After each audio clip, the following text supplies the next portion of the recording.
Today, we're gonna try to define what's the meaning of balanced parenting.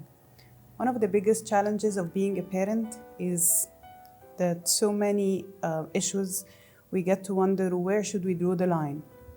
Am I being too controlling, or am I giving too much space? Am I making them dependent on me, or am I giving too much independence? Am I overloading them with activities and things to learn and sports, or am I leaving them too bored and have to spend time on screen times? Am I trying to give them too much exposure, or am I being too closed and they're not allowed to learn what's happening in the world? So the answer to all these questions is always going to be balance. And now we're going to try to define what does a balanced parenting experience look like, or what constitutes balanced parenting. So the first part is creating balance between what we call the responsiveness and demandingness. What does that mean? One of the very basic and first needs that children need from us is responding to their needs. So for the first year or two, the most important role of being a parent is to be responsive to the needs of the child. What comes to mind is usually the physical needs, like the eating, sleeping, being clean, changing diapers. But also what we're talking about is the psychological and emotional needs. Am I able to understand what my baby needs? Am I able to learn what they're trying to tell me? Am I responding to them when they need comfort?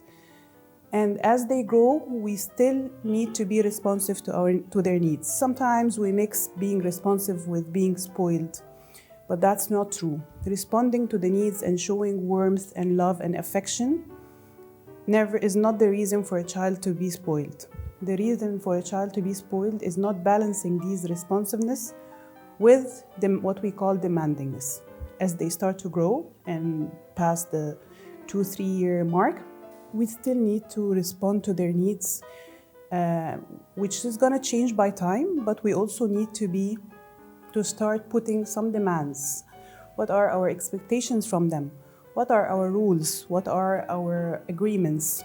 What do we need them to do? Are they taking responsibility as they grow or not? Are they being in charge of their actions or not? Are they bearing the consequences of their choices or not? So we're always trying to create a balance between responding to their needs and at the same time making sure that they have limits. They know what they're asked to do. They are responsible for their actions. Another thing that we need to find the balance in is making sure that they are grounded to their rules. So they know their values. We are in the house, we're living the values. We are talking about the values in direct and indirect ways. So for instance, if I want my children to be honest, for example, it's not just about talking about what honesty means. We need to tell them stories about honesty. We need to tell them stories about when honesty was difficult, when honesty was a challenge, and sometimes it's not easy to stick to our values.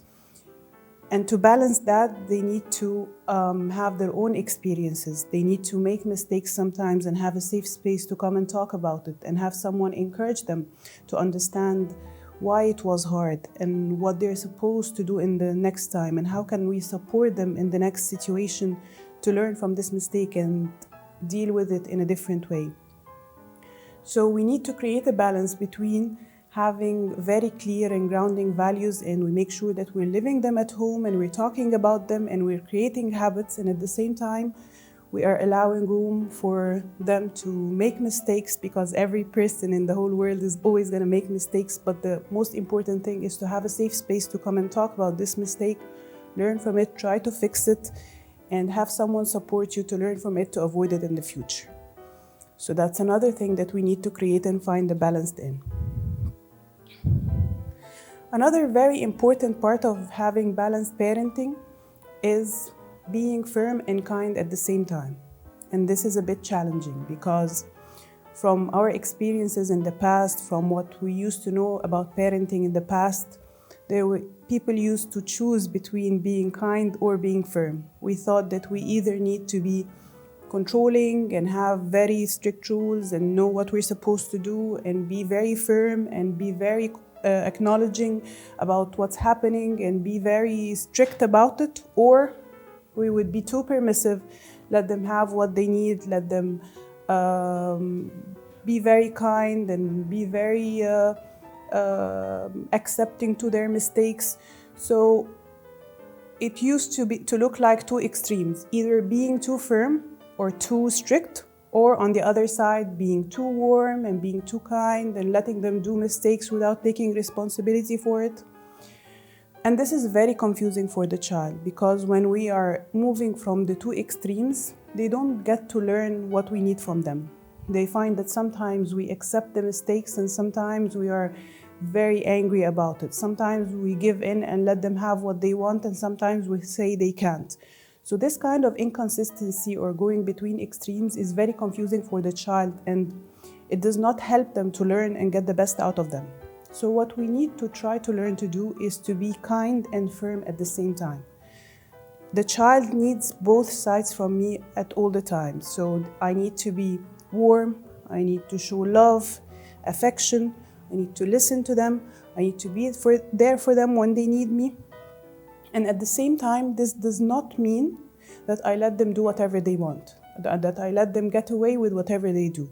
I need to learn to set clear boundaries and limits and have them take the responsibility of their actions without needing to do this by fighting or by severe punishment or by shouting and yelling or by disrespecting them.